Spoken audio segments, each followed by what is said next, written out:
आमिर मतीन साहब, ये ब्यूरोक्रेसी की जब हम बात करते हैं, अमूमन इस किस्म की चीज़ें सामने आती हैं जब एक शख्स का या एक सिस्टम का हमें पता है कि इन्हीं लोगों ने, ब्यूरोक्रेट्स ने चलाना है, तो इनकी प्रमोशंस का क्या इशू होता है? अभी क्या मामला है, क्या डिटेल्स हैं आपके पास?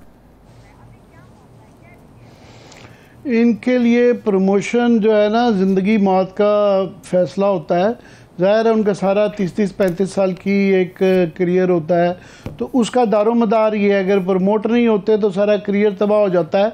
तो ये इस वक्त जो है तकरीबन 250 अफसरान हैं, जिसमें पुलिस के भी हैं, कस्टम्स के भी हैं, पीएस पाकिस्तान एडमिनिस्ट्रेटिव सर्विस जो डीएमजी पहले कहलाती थी, उसके भी हैं। 20वें ग्रेड में तरक्की, 19 से 20वें में, और 20वें से 21वें ग्रेड में।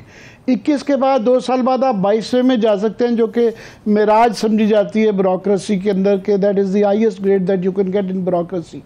तो उनका एक बोर्ड हुआ जिसके अंदर ये 250 लोगों की सिलेक्शन हुई, मगर उसका कोई 1.5-2 माह हो गए हैं, नोटिफिकेशन जो है वो रुका हुआ है। कई दफ़ा प्रोसेस में इतना टाइम लग जाता है, मगर उसकी जो एक वजूहात हमारी तफ्तीश करने में समझ आई हैं, उसके अंदर क्योंकि ये कलीदी किरदार इसके अंदर प्रिंसिपल सेक्रेटरी भी होते हैं और प्राइम मिनिस्टर भी होते हैं, मगर वो इस्टेब्लिशमेंट सेक्रेटरी, क्योंकि ये सारा इस्टेब्लिशमेंट सेक्रेटरी देखता है, तो इस्टेब्लिशमेंट सेक्रेटरी के ऊपर बेताशा सवाल उठ गए हैं कि इकरामुल्लाह दरीजो साहब, उन्होंने, उनका भांजा है तारिक रज़ाक दरीजो, तो ये जो 19 से 20वें में पुलिस की जो तरक्की होनी थी, तो इनके जो भांजा साहब हैं, पहली बात तो ये कि वो तकरीबन उनका 46वां नंबर था, 44वां 44th, और असामियाँ थी तरक्की की 24।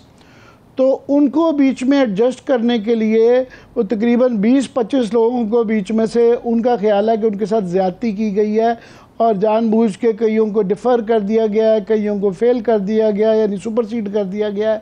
तो वो एक बहुत ज़्यादा रिएक्शन आया, और ये जो दरीजो साहब हैं, तारिक रज़ाक दरीजो साहब, इन पे वैसे भी बड़े इल्ज़ामात हैं। फॉर एग्ज़ाम्पल एक एपेक्स कमेटी आपको पता है सिंध में बनी हुई है, तो उसकी जो रिपोर्ट है वो इनके मतलब कब्ज़ागिरी की, करप्शन के काफ़ी सारे चार्जेस हैं।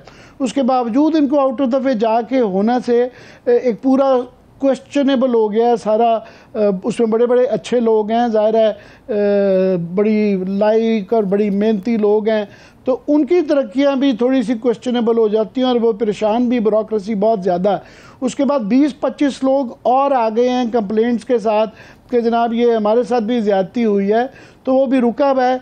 इतला हमारी ये है कि प्राइम मिनिस्टर ने फिर उसके बाद ये तफ्तीश इसलिए भी करवाई कि यहाँ पे पार्टीज़ की भी आपस में टसल चल रही है। ज़ाहिर है पीपल्स पार्टी वाले अपने लोगों की तरक्कियाँ चाह रहे हैं, नून लीग वाले अपने जा रहे हैं, हर पार्टी ने अपने कोई फेवरेट्स रखे हुए हैं।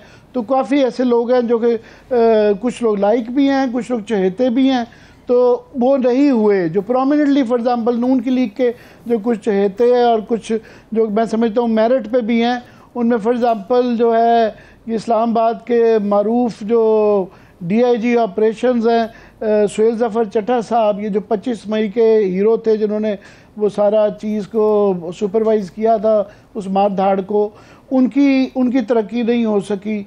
उसके बाद फिर जो है कैप्टन उस्मान सीजे के चेयरमैन है, बड़ी प्राइज पोस्टिंग है, अच्छा करियर है इनका, उनकी नहीं हो सकी। फिर उसके बाद आयशा वानी हैं, ये जो इस वक्त चीफ सेक्रेटरी महिउद्दीन वानी साहब हैं, बहुत ये पिछली दफ़ा भी जो है ना प्रमोशंस के अंदर इनका बड़ा रोल था, ये क्योंकि प्राइम मिनिस्टर सेक्रेटेरिएट में बैठे थे। अभी ये चीफ सेक्रेटरी हैं गिलगित बल्तिस्तान में, ये इनकी हमशीरा हैं और कस्टम्स में हैं, मगर उनका इसलिए काफ़ी लोगों को ये है कि ये नयों को कुछ को निकाला जाए, कुछ को दोबारा ऐड किया जाए, तो कुछ लोगों को ये भी ख़तरा पड़ रहा है कि ये आजकल में अगर ये बोर्ड नहीं होता तो सारा शायद बोर्ड ही क्वेश्चनेबल हो जाएगा। और ये माजी में भी एक तरीका रहा है ब्यूरोक्रेसी का, हमारी सत्यानाश इसी वजह से हुआ है, इतनी पोलिटिसाइज्ड है कि ये लोग ब्यूरोक्रेट के मतलब ये सबसे बड़ा तयन करना होता है कि ये नून लीग के हैं, पीटीआई के हैं, या पीपल्स पार्टी के हैं, जिसकी वजह से वो फिर सारी करप्शन सीप इन कर जाती है। और ये सिलसिला काफ़ी पुराना शुरू हुआ है, मगर सबसे ज़्यादा ये एक धचका लगा था 7th कॉमन्स का पीपल्स पार्टी के दौर में, जब नरगिस सेठी साहबा जो थी वो 21वें ग्रेड में थी और उनको प्रिंसिपल सेक्रेटरी लगा दिया गया। तो उन्होंने अपनी तरक्की के लिए पूरे 30-40 का, और वो फिर सुप्रीम कोर्ट से टर्न डाउन हुआ था। अगेन भी जब फवाद साहब लगाए गए नवाज शरीफ साहब के दौर में, वो भी 21वें ग्रेड में थे।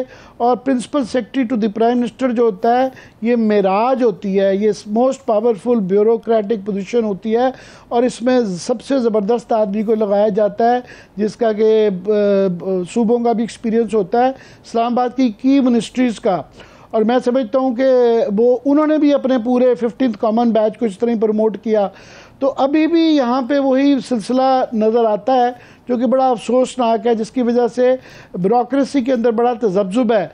मैं इस तरह पहले ही बताया, पाकिस्तान का सबसे बड़ा सूबा है और इस वक्त चीफ सेक्रेटरी के बगैर है। वो छुट्टी पे गए थे, अब वो वापस आ गए हैं, छुट्टी ख़त्म हो गई है मगर वो वापस नहीं आए। और इसी तरह ही बाकी कई बेताशा की पोस्टिंग्स हैं, कई जगह पे गवर्नमेंट नहीं लगा रही, कई जगह लोग नहीं लगना जा रहे।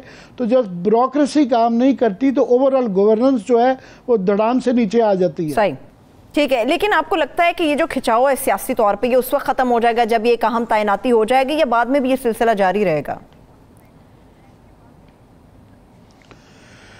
आई जस्ट होप आपकी, और वो जो अंग्रेज़ी में कहते हैं फिंगर्स क्रॉस्ड, के उम्मीद ही कर सकते हैं। मगर मेरा ख्याल है कम से कम पिक्चर क्लियर ज़रूर हो जाएगी। अभी जो है एक अनसर्टेनिटी है, अभी हर तरफ अनसर्टेनिटी है, और उसकी वजह से गैर इस्तेहकामी की वजह से आपकी सियासत पे भी असर पड़ रहा है, आपकी इकॉनमी में भी असर पड़ रहा है। तो वो उसकी वजह से आपके सारे ब्यूरोक्रेट्स जो हैं, वो हम आखिरी सेगमेंट में वो सेगमेंट करेंगे कि उनका ब्यूरोक्रेसी का क्या हाल है। पर लोग फाइलों पे बैठे हुए हैं, लोग बेताशा लोग इनकार कर रहे हैं। चीफ सेक्रेटरी पंजाब ने जिस तरह कह दिया कि जनाब मैं यहाँ पे काम नहीं कर सकता, बेताशा लोग सोच रहे हैं कि ये पता नहीं आगे क्या हालात होंगे। तो वो काफ़ी पोस्टिंग्स को अवॉइड कर रहे हैं कि वो लाइमलाइट में ना आए, क्योंकि जिस तरह सोसाइटी पोलराइज्ड हो गई है तो ब्यूरोक्रेसी भी पोलराइज्ड हो गई है, तो वो बचना चाहते हैं। तो वो उसका एक मसला चल रहा है। मैं आपको क्विकली ज़रा टसोरी साहब का बता दूं कि कामरान टसोरी साहब की ज़ाहिर है इस दौरान में जो पॉइंट गवर्नर हो गई है, अब तो उन्होंने हल भी ले लिया है। तो पहले ही माशाल्लाह प्राइम मिनिस्टर के ऊपर भी केसेस हैं, उनके साहबजादे जो चीफ मिनिस्टर थे उन पे भी केसेस हैं, आधी कैबिनेट पे केसेस हैं। तो कहने को आप कह सकते हैं कि उन पे क्या फ़र्क पड़ता है। मगर कामरान टसोरी साहब के जो केसेस हैं ना, वो ज़रा ज़्यादा संगीन नौयत के हैं, वो बहुत ही संगीन नौयत के हैं। वो एक नेक्स्ट लेवल है। नेक्स्ट लेवल ये है कि उन पे मुकदमात में जो है, फॉर एग्ज़ाम्पल पुलिस मुकाबले का केस उन पे हुआ हुआ है, उसके बाद जनाब पुलिस पर फायरिंग और हमले का, ज़मीनों पर कब्ज़े के, करप्शन के, उसके बाद फिर उनके ऊपर था कि एक गोल्ड सिटी प्रोजेक्ट बना रहे थे, इसमें अरबाब रहीम साहब ने उनको 80 एकड़ ज़मीन दी थी और वो बड़ा तारीखी कब्रिस्तान है मकली का, उसके अंदर दे दी थी। एक वो इशू था। सबसे ज़्यादा संगीन उन पर यह एतराज़ था कि अली रज़ा आबदी साहब को कत्ल कर दिया गया था।